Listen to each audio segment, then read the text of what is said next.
All right, so a couple things we got going. I'm going to drill out the pump. I'm going to torque the valve cover bolts down. Now, what I found online is a little confusing. It said one site said 30 inch pounds, one says 40 some odd inch pounds if you're using a gasket, 50 inch pounds if you're using Permatex. I'm using a gasket, so we're going to shoot for like 35. Drill out the power steering pump, and I heard back from Rough Country, and they say that the CV side is supposed to be pre-lubed if it comes assembled. Mine came assembled, so I'm going to assume that it's pre-lubed. Like I said, there is no grease in the other end, the axle end, so we're going to go ahead and send it. So hopefully I'll get on that today. So let's torque these down real quick. We are going to, I have a digital torque 1/4 inch, but I also have this nice clicky one. So I've got it set to 30. So I'm going to go through and do all of them at 30, and then I'll go back through them and do them at 35, and then we'll just hope they don't leak. And then I'll get the drill bit and we'll drill out that pump real quick, and we'll get those two things knocked out of there. And then I still have to figure out where this other plug goes. There's got to be some place for this plug in. I just don't remember what it was plugged into. Might have been one of the containers over here. I'll have to look and see what those plugs look like, because I haven't put back the window washer or the overflow container thing. I'm not sure if one of those has a plug on it or not. All right, first things first, let's get the valve cover done. All right, so I got those two there tightened up nice and snug. So next thing I got to do is drill out the pump, and what I want is I'm gonna pull one of these bolts out, and it will be my guide to make sure I have the right size drill bit so that the bolt slips through, and everything else is good. I keep knocking this off. Son of a bitch. All right, so I got the first one there drilled. I just drilled out the second one. The drill bit I'm using is a 2164, and the brand new one that came out of this kit I put into the drill and then knocked the drill off the fender with my elbow, shattering the bit. So brand new bit and everything, got to use it. So I happen to have an older bit, and it seems to be sharp enough to cut through the aluminum. So I'm just putting a little white lithium grease on in the hole just to keep everything lubricated up. So I'm going to drill out this last one. I did verify the bolt slides through nice and smoothly. So we'll get this last one on, and then we'll get the pump put on. Some days you should just quit. I was working under the hood. I was standing in front of the Jeep, hit the rod, and the hood came down on my head, smacking my face against the radiator. Yeah, it's blood. At least I didn't lose any teeth. It sure messed up the back of my head and my lip. I got one more bolt to get in that pump, and then I'm going to call it quits. Okay, I got all three of them started. I'm a little dizzy. I'm going to go sit down for a bit. Alright, I took a little break and some aspirin. Put some ice on my back of my head and my mouth. So we'll go ahead and get these bolts tightened up, and we'll see where we're at. Okay, I got the 3 bolts tightened down. I plugged the sensor wire back into this high pressure side of the pump. I still don't know where this guy goes, so I'm going to ask on the group tonight, the Jeep group, see if anybody can tell me what it's supposed to plug into. I thought it might plug into one of the 2 reservoirs here, but I have the 2 wires for that. That goes to the pump motor for the window washer, and the other tank doesn't have any sensor on it. That's just the overflow tank. I'm probably not going to put the window washer back in because it's kind of pointless. I'll just put the overflow tank in, but I don't see a plug, and I'm kind of like looking to see. I checked the radiator, it doesn't plug into the radiator. Maybe it went in the stock airbox. I don't know, I didn't have a stock airbox, so maybe it was unplugged, and unless there's a plug down. Oh, you know what, never mind, I know where it goes. I think I just figured this out. It should go down here to the side of the motor. Yep, that's where it goes, because I can see the bracket, but I don't see the wire hanging off, and that is for the O2 sensor. Okay, never mind, I figured it out. Sometimes it just takes a second, because I was like, wait a second, this wire can only go, hey, there's a bracket there with nothing on it. So that's what that is. We don't have a downpipe from the header, so there's no O2 sensor hanging out right there for me to plug it in. So, okay. I guess the next thing I can do is grab the belt and see if I got the right size belt. If not, I'll have to either get a longer one or a shorter one. So I can grab the belt real quick, and then I can crawl underneath and start plugging in all of the lines and things for the transmission and transfer case. The only problem is that in our race to get this done over the weekend and put everything back, we forgot this bracket. And I don't think I can put it back in with the transfer case or with the skid plate in, so I'm gonna have to take the bolts out and drop it down, and hopefully I can reach around everything. We'll see. That will be something I can do shortly. I'll do that before I do the rear drive shaft.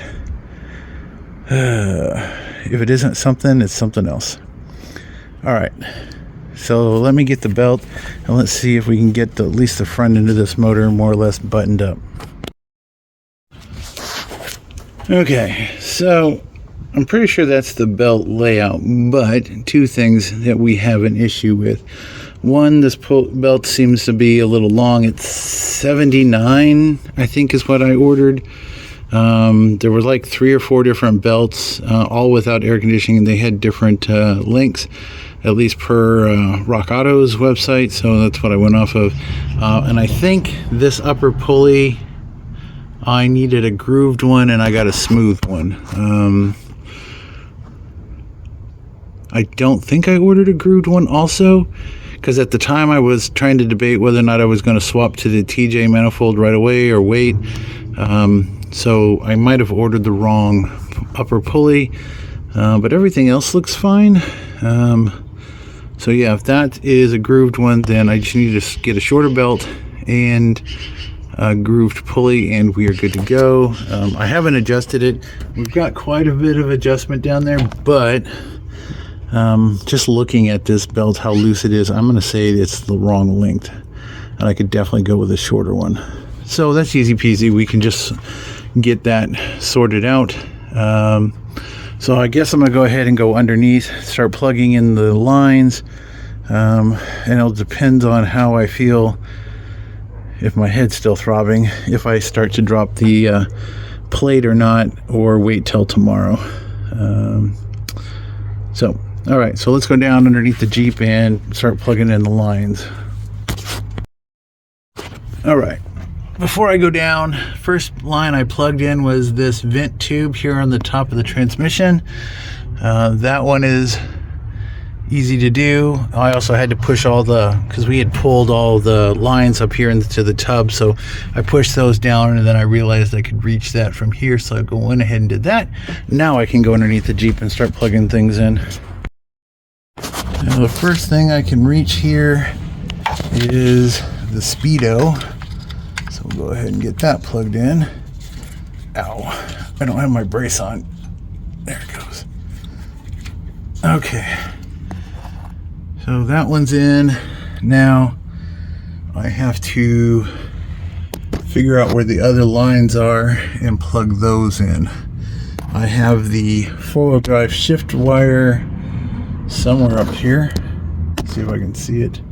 I think that's it right there. I just got to plug it in. And then there's one more over on the passenger side we'll need to reposition and get to. But let me see if I can get the four-wheel drive switch one. Okay, with that bracket out of the way, you can see the plug here. This is the wire I made and the conversion, so I can get to that. Okay. Shit, it's on the wrong side of the shifter. Hold on. Let's undo it and put it where it belongs. There it goes. There. Now it's on the back side of everything. Let's see. Nope, it's still. Okay, I'm gonna need both hands because I need to move on the other side of that vacuum line. Okay, so we got that moved around so it's where it's supposed to be. And now we have this line here coming off the side of the transmission, and there's a plug right there. And I'm gonna need both hands because it's not attached to anything. So I'll have to reach up there and clip it back together. And that is the last of the connectors for the transmission. I think I'm gonna call today a day. It's been kind of rough. So I do need to still tighten down the drain plug on the transmission and on the transfer case before I start putting fluid in. I'm gonna spray this down real good with some degreaser and hit it with the air and get some of this gook and crap off. I was gonna do it when we had the transmission out, but I just wanted to get done and I didn't want to hold them up to clean things. So sometimes when you're working with friends, you gotta work around them, not your stuff. When I'm doing it by myself, it's not so bad. All right, so let me get this last bit in there. I might be able to get that bracket back in. I'm gonna try. We'll see. Okay, it looks like I can get it back in. So I took out the bolt right here. I have the bolt that goes right here. So what I need to do is, if I can do this, okay, that needs to go.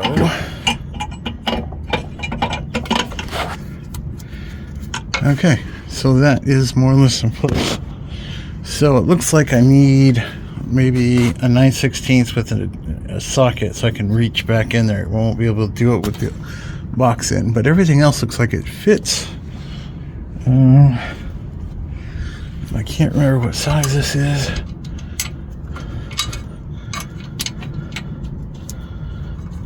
But it's not a 9/16. It's probably about a 1/2 inch.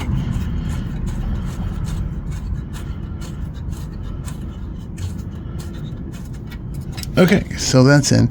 So yeah, now I'm gonna get an extension and a 9/16 to put that nut back in, and then I'll do the top two while I'm on the top, and then I'll plug in that shifter linkage. Okay, so I got the two upper bolts. The front one there was a 1/2 inch. The back one's a 9 or a 13. Don't ask me. This has been apart once or twice.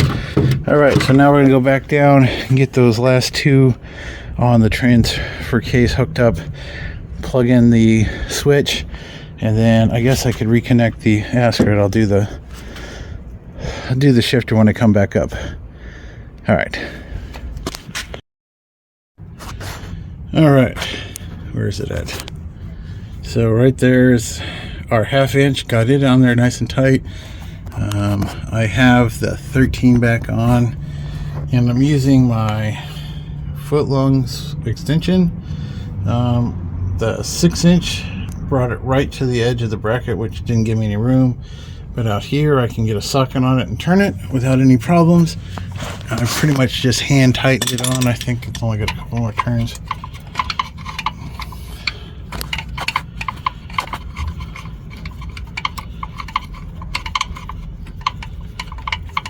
Okay, now I can just tighten it down with a wrench or a ratchet, and we're gonna call that good. And then we just got to plug in our arm. All right, so the nut with the little shoulder that comes with those studs for the transfer case, when I put this together, I put those down as far as they would go hand tight, and that's as far as I put them. But with this bracket, it makes that little shoulder makes it so that the nut does not want to thread on. So I had to find another fine thread nut that fit. I did, and so there it is. It's not pretty like the other ones, but at least it's on, and the bracket is actually secure. Before, it was only held on by the 2 bolts there. This bolt right there was all the way out and like about ready to fall out, and that other one was non-existent. So the last thing we have to do is reach up and plug that arm back into that arm, and we should have 4-wheel drive working. So I'm going to do that, and then I'm going to call it a day. Okay, it took a bit of wiggling and force, but it snapped back in. So now we're going to go up, put the shifter handle back on, and see if it actually shifts through 4-wheel drive like it's supposed to. I did it by hand on the bracket, so I'm assuming it works. But we may need to do adjustments down here later just to make sure everything's right. Alright, the shifter handle just plugs right back on. So it's supposed to be in 4 low.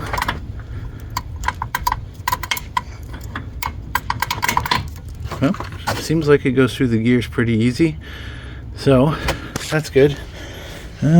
So I guess tomorrow I can put the boot back on and get all that put. No, I gotta still fill it up, and it's easier to do from the top with a hose.